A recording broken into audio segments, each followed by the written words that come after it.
ಉಳಿದವರು, ಕೆರೆಗಳನ್ನು ನಿರ್ಮಿಸಿ ಬದುಕಿಗೆ ಜೀವಜಲವಾದವರು, ಕನ್ನಡದ ಕೀರ್ತಿ ಪತಾಕೆಯನ್ನು ವಿಶ್ವದ ನಕ್ಷೆಯಲ್ಲಿ ಅಚ್ಚಿಳಿಸಿದವರು, 4 ಶತಮಾನಗಳ ನಂತರವೂ ಬೆಂಗಳೂರಿನ ಪ್ರತಿಯೊಂದು ಉಸಿರಿನಲ್ಲೂ ಜೀವಂತವಾಗಿರುವ ಮಹಾನ್ ಚೇತನ ನಾಡಪ್ರಭು ಶ್ರೀ ಕೆಂಪೇಗೌಡರು.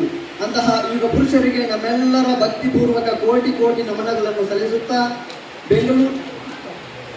ಬೆಂಗಳೂರು ವಿಶ್ವವಿದ್ಯಾಲಯ ನಾಡಪ್ರಭು ಕೆಂಪೇಗೌಡ ಮಾನವಿಕ ಮತ್ತು ಸಮಾಜ ವಿಜ್ಞಾನಗಳ ಕೇಂದ್ರ ಹಾಗೂ ಅರ್ಥಶಾಸ್ತ್ರದ ವಿಭಾಗದ ಸಹಯೋಗದೊಂದಿಗೆ ಆಯೋಜಿಸಲಾಗಿರುವ ನಾಡಪ್ರಭು ಶ್ರೀ ಕೆಂಪೇಗೌಡರ ಜಯಂತಿ ಹಾಗೂ ಸಾಧನಾ ಪ್ರಶಸ್ತಿ ಪ್ರದಾನ ಸಮಾರಂಭಕ್ಕೆ ನಿಮ್ಮೆಲ್ಲರಿಗೂ ನನ್ನ ಆತ್ಮೀಯ ಹಾಗೂ ಗೌರವಪೂರ್ವಕ ಸುಸ್ವಾಗತವನ್ನು ಬಯಸುತ್ತಿದ್ದೇನೆ. ಎಲ್ಲ ಶುಭ ಕಾರ್ಯಗಳ ಆರಂಭದಲ್ಲಿ ದೇವರ ಸ್ಮರಣೆ ನಮ್ಮ ಭಾರತೀಯ ಸಂಸ್ಕೃತಿಯ ಶ್ರೇಷ್ಠ ಪರಂಪರೆ ಎಂದು ತಿಳಿಸುತ್ತಾ ಇದೀಗ ಈ ಶುಭ ಸಮಾರಂಭದ ಮಹಾಮಂಗಳಾರಂಭಕ್ಕಾಗಿ ಪ್ರಾರ್ಥನಾ ಗೀತೆಯನ್ನು ಪ್ರಸ್ತುತಪಡಿಸಲು ತನುಶ್ರೀ ಅವರನ್ನು ಗೌರವಪೂರ್ವಕವಾಗಿ ವೇದಿಕೆಗೆ ಆಹ್ವಾನಿಸುತ್ತಿದ್ದೇನೆ. ಈ ಕಾರ್ಯಕ್ರಮಕ್ಕೆ ಮಂಗಳಮಯ ಆರಂಭವನ್ನು ನೀಡಿದ ತನುಶ್ರೀ ಅವರಿಗೆ ಹೃದಯಪೂರ್ವಕ ಧನ್ಯವಾದಗಳು. ಕನ್ನಡ ಮಣ್ಣಿನ ಚೇತನವನ್ನು, ಪ್ರಕೃತಿಯ ಸೌಂದರ್ಯವನ್ನು ಮತ್ತು ಸಾಂಸ್ಕೃತಿಕ ವೈಭವವನ್ನು ಒಂದೇ ಗೀತೆಯಲ್ಲಿ ಅಡಗಿಸುತ್ತಿರುವ ನಮ್ಮ ನಾಡಗೀತೆಯು ಪ್ರತಿಯೊಬ್ಬ ಕನ್ನಡಿಗನ ಹೃದಯದಲ್ಲೂ ನಾಡಪ್ರೇಮದ ರಕ್ತವನ್ನು ಉಕ್ಕಿಸುವಂತಹ ದಿವ್ಯ ಮಂತ್ರವಾಗಿರುವಂತಹ ನಮ್ಮ ನಾಡಗೀತೆಯನ್ನು ಆಡಲು ತನುಶ್ರೀ ಮತ್ತು ತಂಡದವರನ್ನು ವೇದಿಕೆಗೆ ಗೌರವಪೂರ್ವಕವಾಗಿ ಆಹ್ವಾನಿಸುತ್ತಿದ್ದೇನೆ. ನುಡಿಗಳಿಂದ ಅತಿಥಿಗಳನ್ನು ಬರಮಾಡಿಕೊಳ್ಳುವ ವಿದ್ವತ್ಪೂರ್ಣ ಸ್ವಾಗತವೇ ಈ ಸಮಾರಂಭದ ಮೊದಲ ಯಶಸ್ಸು ಎಂದು ತಿಳಿಸುತ್ತಾ ಸ್ವಾಗತ ಭಾಷಣವನ್ನು ನೆರವೇರಿಸಿಕೊಡಬೇಕಾಗಿ ನಮ್ಮ ಅರ್ಥಶಾಸ್ತ್ರ ವಿಭಾಗದ ಪ್ರಾಧ್ಯಾಪಕರು ಮತ್ತು ನಾಡಪ್ರಭು ಕೆಂಪೇಗೌಡ ಅಧ್ಯಯನ ಕೇಂದ್ರದ ನಿರ್ದೇಶಕರು ಆದ ಡಾಕ್ಟರ್ ಎಸ್ ಪುಟ್ಟಸ್ವಾಮಯ್ಯ ಸರ್ ಅವರಲ್ಲಿ ವಿನಂತಿಸಿಕೊಳ್ಳುತ್ತಿದ್ದೇನೆ. ಧನ್ಯವಾದಗಳು. ಹಾಗೆಯೇ ನಮ್ಮೆಲ್ಲರ ಪ್ರೀತಿಯ ಗುರುಗಳು ಹಾಗೂ ನಮ್ಮ ಅರ್ಥಶಾಸ್ತ್ರ ವಿಭಾಗದ ಪ್ರಾಧ್ಯಾಪಕರು ಆದಂತಹ ಹಾಗೂ ನಾಡಪ್ರಭು ಕೆಂಪೇಗೌಡ ಅಧ್ಯಯನ ಕೇಂದ್ರದ ನಿರ್ದೇಶಕರು ಆದ ಡಾಕ್ಟರ್ ಎಸ್ ಪುಟ್ಟಸ್ವಾಮಯ್ಯ ಸರ್ ಅವರಿಗೂ ಸಹ ಈ ಒಂದು ಕಾರ್ಯಕ್ರಮಕ್ಕೆ ಆದರಣೀಯವಾದ ಸ್ವಾಗತ. ದೀಪದ ಜ್ಯೋತಿಯು ಕೇವಲ ಸಭಾಂಗಣದ ಕತ್ತಲೆಯನ್ನು ಓಡಿಸುವುದಿಲ್ಲ, ಅದು ನಮ್ಮ ಮನಸ್ಸಿನ ಅಜ್ಞಾನವನ್ನು ದೂರ ಮಾಡಿ ವೈಚಾರಿಕತೆಯ ಬೆಳಕನ್ನು ಹರಡುತ್ತದೆ.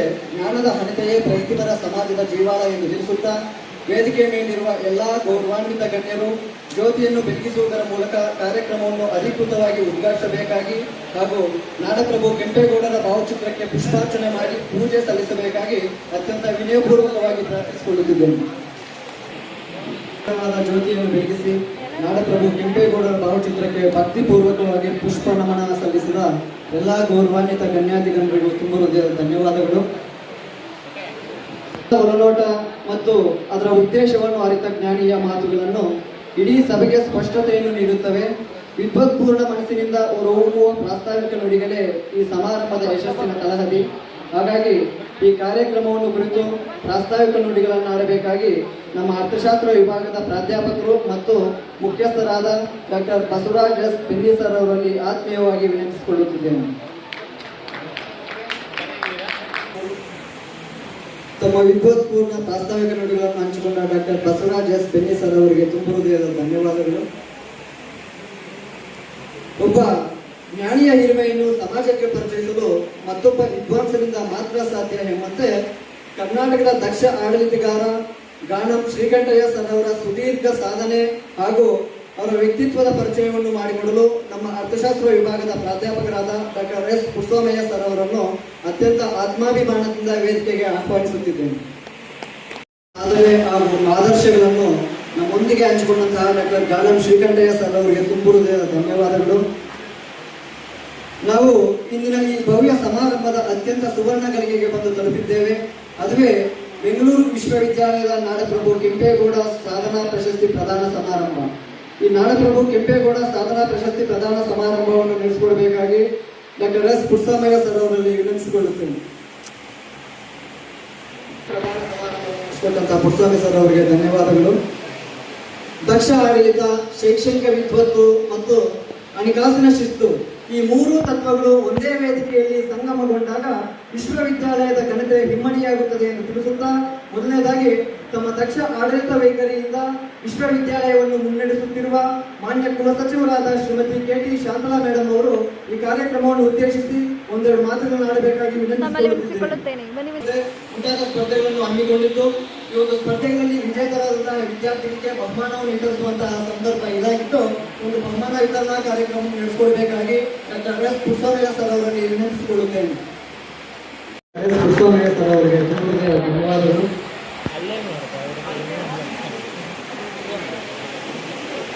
ಕೇವಲ ಅಧಿಕಾರ ಚಲಾಯಿಸುವುದಲ್ಲ, ಬದಲಿಗೆ ಎಲ್ಲರನ್ನೂ ಜೊತೆಯಾಗಿ ಕರೆದೊಯ್ದು ಉನ್ನತ ಗುರಿಯನ್ನು ತಲುಪಿಸುವುದು.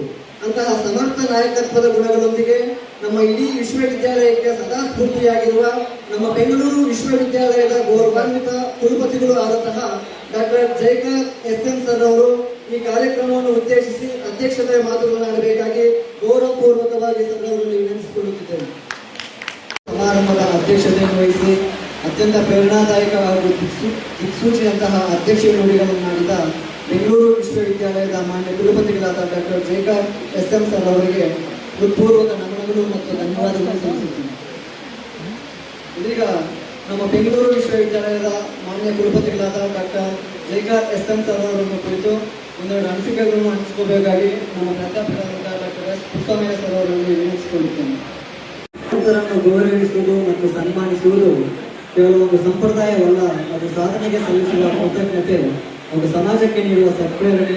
ಅಂತಹ ಒಂದು ಕೃತಜ್ಞತೆ ನಮ್ಮ ವಿ.ಸಿ. ಸರ್ ಅವರಿಗೆ ಲಭಿಸಿದೆ ಎಂದು ನಾನು ಬಯಸುತ್ತೇನೆ. ಅದರಲ್ಲಿಯ ಗಣ್ಯರಿಗೂ ತುಂಬ ಧನ್ಯವಾದಗಳನ್ನು ಸಲ್ಲಿಸುತ್ತಾ ಒಂದು ಸ್ಮಾಲ್ ಇನ್ಸ್ಟ್ರಕ್ಷನ್, ಒಂದು ನಾಡಪ್ರಭು ಕೆಂಪೇಗೌಡರ ಪುಸ್ತಕ ಕಡಿಮೆ ದರದಲ್ಲಿ ಅಲ್ಲಿ ಮಾರಾಟಕ್ಕೆ ಲಭ್ಯವಿದೆ. ಆಸಕ್ತಿ ಇರುವಂತಹ ವಿದ್ಯಾರ್ಥಿಗಳು ಖರೀದಿ ಮಾಡಬೇಕಾಗಿ ತಮ್ಮನ್ನು ವಿನಂತಿಸಿಕೊಳ್ತೀನಿ. ಏನು ಬೇಡ ಬಿಡು, ನಂಗೆ ಗೊತ್ತು ಇನ್ಫಾರ್ಮೇಶನ್. ಕೃತಜ್ಞತೆ ಎನ್ನುವುದು ಕೇವಲ ಒಂದು ಪದವಲ್ಲ, ಅದು ನಮ್ಮ ಸಂಸ್ಕೃತಿಯ ಪ್ರತಿಬಿಂಬ.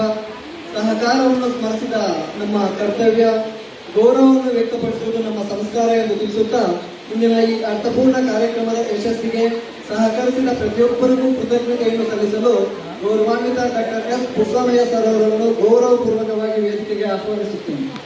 ಅತಿಥಿ ಸತ್ಕಾರ ನಮ್ಮ ಆದ್ಯ ಕರ್ತವ್ಯ. ಧನ್ಯವಾದಗಳು. ಅದೇ ಈ ಒಂದು ಕಾರ್ಯಕ್ರಮವು ಯಶಸ್ವಿಯಾಗಲು ಅರಿವಿರುವ ಶ್ರಮಿಸಿದಂತಹ ನಮ್ಮ ಡಾಕ್ಟರ್ ಎಸ್ ಪುಷ್ಪರಾಯ ಸರ್ ಅವರಿಗೂ ಸಹ ಈ ಕಾರ್ಯಕ್ರಮಕ್ಕೆ ಅನಂತ ಧನ್ಯವಾದಗಳು. ಈ ಒಂದು ಕಾರ್ಯಕ್ರಮವನ್ನು ಇಲ್ಲಿಗೆ ಮುಕ್ತಾಯ ಮಾಡುತ್ತಿದ್ದೇವೆ. ಒಂದು ಊಟದ ವ್ಯವಸ್ಥೆ ಇರುತ್ತೆ, ಪುಸ್ತಕ ಕಡಿಮೆ ಲಭ್ಯ ಇರುತ್ತೆ. ಯಾರಾದರೂ ಆಸಕ್ತಿ ಖರೀದಿ ಮಾಡಬೇಕು.